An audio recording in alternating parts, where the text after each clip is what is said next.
So Jim, I stopped by your booth. You know, I don't know, most CoinWeek readers are probably aware I'm a pretty big Eisenhower Daller guy, but I saw just a utterly devastating 77D toner with sort of a cobalt blue, russet, sort of a magenta reverse.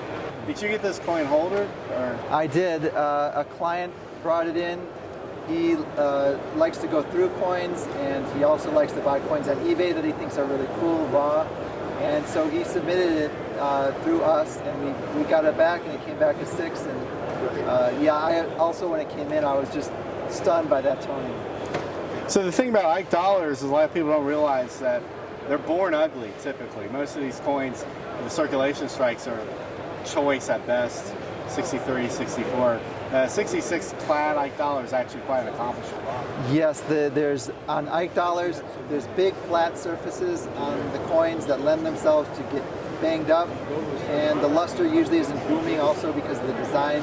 So when you have the combination of very few marks and also just awesome color and luster like that, it's really something special. Yeah, another thing about Ikes too, like collectors have to realize is the clad planchet being as big as it is, it's very difficult to strike up. So a lot of these coins, when you look at them closely, you really got to pay attention. Grab some mint sets that you have with Ike dollars and look at the high points of the relief, and you'll see this star field pattern that looks like bag marks and hits, but in reality these are annealing marks from when they were cleaning the planchets, and they did not strike out completely because the die and the pressure they used to mass produce these clad coins was not sufficient enough to make a sharp, crisp coin like you'd see in a proof. Right. Those marks were before the strike. They just didn't get struck up. Right, exactly. Yeah. So a beautiful coin. What are you asking for it? Well, I'm still debating on how much we're going to charge for it, but it's a great coin. Yeah. Cool. Thanks very much.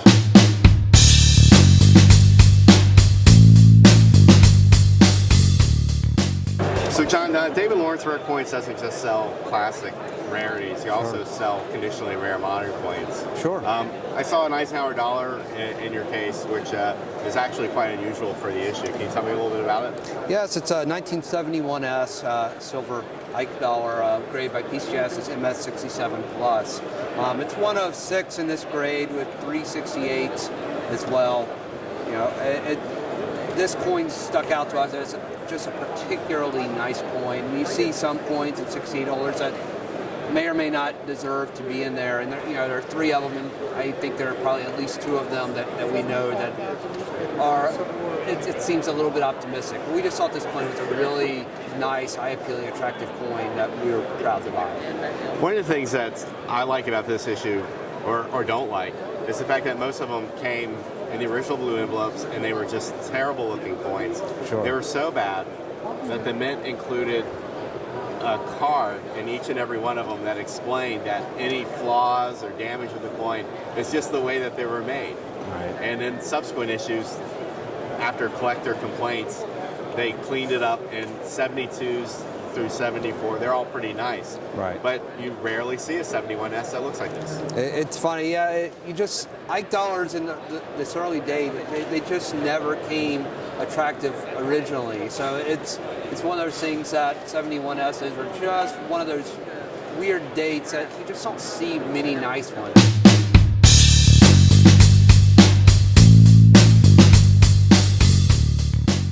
Well, Antiba is a really beautiful 18th century Brazilian 6400 Reis in your table. This is a gem coin with just amazing amount of flash. What can you tell me about it? This is the 6400 Reis 1745 Rio. It's a gorgeous piece, very well made. You know, all the detail in the crown and the back, everything there. The reverse is fully struck. It's a well-made piece.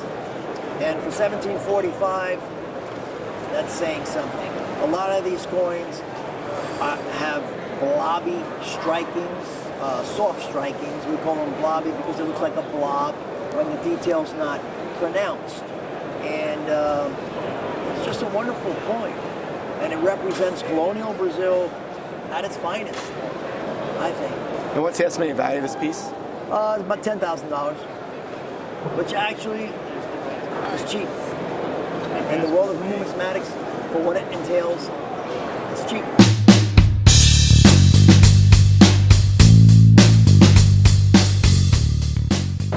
So Harlan, you have a Dodecadrachm from Derrones that was struck around the 5th century. About 480 to 465 BC.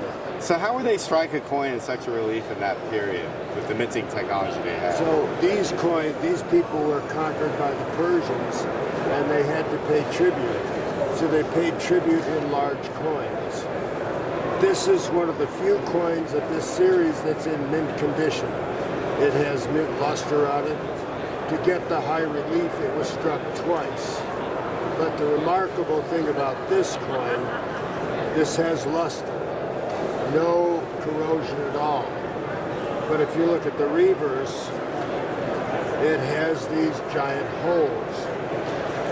Normally people would say that's corrosion, but you can't have corrosion on a coin in mint condition when the reverse is also in nice condition and has no roughness.